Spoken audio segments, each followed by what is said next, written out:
উনুন test of Bengal. আজ আপনাদের জন্য থাকছে বাঙালির প্রিয় দই কাতলা রান্না। এবারের পুজোর স্পেশাল মেনু। তাহলে চলুন দেখে নিই আজকের রান্না।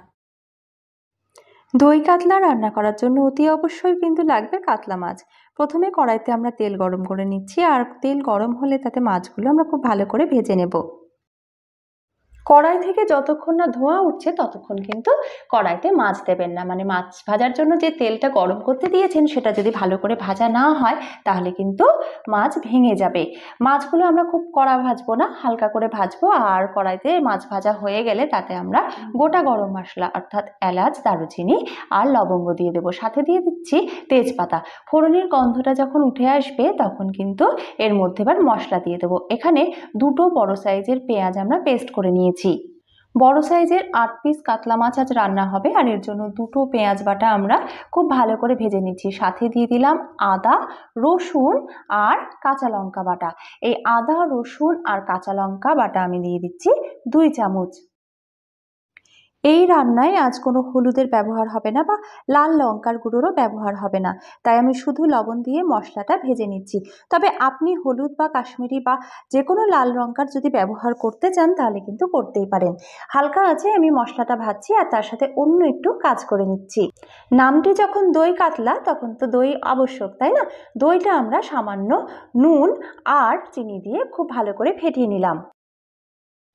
এই নুন আর চিনি দিয়ে দই ফেটানোর কারণটা হচ্ছে এতে নুন আর মিষ্টির ব্যালেন্সটা খুব ভালো হয়। এরকম ছোটোখাটো টিপস পেতে গেলে কিন্তু ভিডিওটা আপনি স্কিপ করবেন না, ভিডিওটা পুরোটা দেখবেন এবং রান্নাটা তাহলে আপনিও খুব পারফেক্টভাবে করতে পারবেন।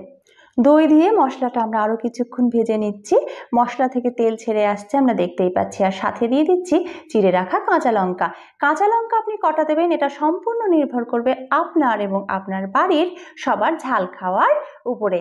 সব শেষে আমরা দিয়ে দিচ্ছি পোস্ত বাটা। এখানে আমি 2 চামচ পোস্ত বাটা দিয়েছি। এই পোস্তর পরিবর্তে আপনি চাইলে কিন্তু কাজু বাদামও দিতে পারেন।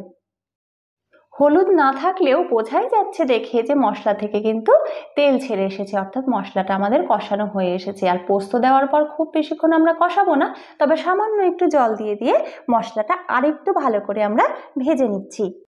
আপনারা যারা এই ভিডিওটা দেখছেন তাদের অবশ্যই বলবো যে কেমন লাগলো এটা কিন্তু জানাবেন।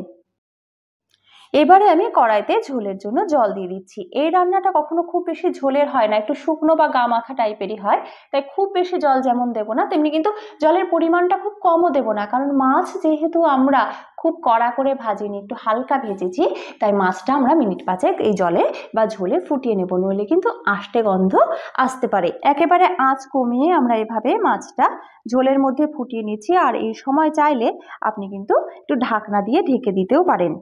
উনুন টেস্ট অফ বেঙ্গলের ভিডিও যদি আপনাদের ভালো লেগে থাকে তাহলে ফেসবুক পেজে অবশ্যই লাইক করবেন, আর ইউটিউবে সাবস্ক্রাইব করবেন এবং অতি অবশ্যই বেল আইকনে গিয়ে অল নোটিফিকেশনটা অন করবেন, যাতে আমার কোনো ভিডিও আপনি মিস না করেন। ভিডিওগুলিতে লাইক, কমেন্ট করবেন, শেয়ার করবেন। আর এতক্ষণ যেহেতু আপনারা ভিডিওটা দেখছেন তাই আগেই বলি যে আপনাদের অনেক ধন্যবাদ জানাই। এবং আরেকটা কথা বলি যে আমার দর্শকদের জন্য আমার শুভকামনা যে আপনারা সুস্থ থাকুন, ভালো থাকুন, আনন্দে থাকুন। ভিডিওতে দেখে বুঝতেই পাচ্ছেন যে দই কাতলার গ্রেভি পুরোপুরি রেডি হয়ে গেছে। এবার তাহলে গ্যাস অফ করে নামিয়ে নিতে হবে। তবে নামানোর আগে দিয়ে দিচ্ছি একটুখানি বাটার। হ্যাঁ, আমি বাটার দিচ্ছি কারণ আমার বাড়িতে হাতের কাছে আজকে ঘি নেই। আপনি চাইলে কিন্তু ঘি দিতেই পারেন, মানে ঘি দেয় সাধারণত, আমি আজকে একটু বাটার দিয়ে এক্সপেরিমেন্ট করলাম। আর বাটারের সাথে দিয়ে দিচ্ছি গরম মশলার গুঁড়ো। আমি এরকম ছোটোখাটো এক্সপেরিমেন্ট করতে পছন্দ করি, আর রান্নাটা তো একটা শিল্প, তাই রান্নার শিল্পীর গুণ কিন্তু একদম মিশে থাকে। আপনিও নানান জিনিস দিয়ে এইভাবে এক্সপেরিমেন্ট করতেই পারেন। আর অতি অবশ্যই আমাকে জানাবেন যে আপনি কি এক্সপেরিমেন্ট করলেন, তাহলে আপনার শেখানো এক্সপেরিমেন্ট দিয়ে আমি একদিন রান্না করব আর অবশ্যই আপনাকে মেনশন করব। আজকের মতো দই কাতলার রান্না আপনি দেখিয়ে দিলাম। এরপরের দিন আবার অন্য কোনো রান্না নিয়ে উপস্থিত হব আপনাদের সামনে। আপনারা এই রান্নাটা অবশ্যই একদিন বাড়িতে রান্না করবেন আর আমাকে জানাবেন যে কেমন হয়েছিল। আমি জানি যে আপনি আমার থেকেও অনেক বেশি ভালো রান্না করবেন, তবে আপনাদের মুখ থেকে শুনলে আরেকটু বেশি ভালো লাগে, তো সেই ভালো লাগার আবদার নিয়েই বললাম। তৈরি হয়ে গেছে আমাদের দই কাতলা। এবার গরম গরম ভাতের সাথে পরিবেশনের পালা। আর এর স্বাদ যেন অমৃত।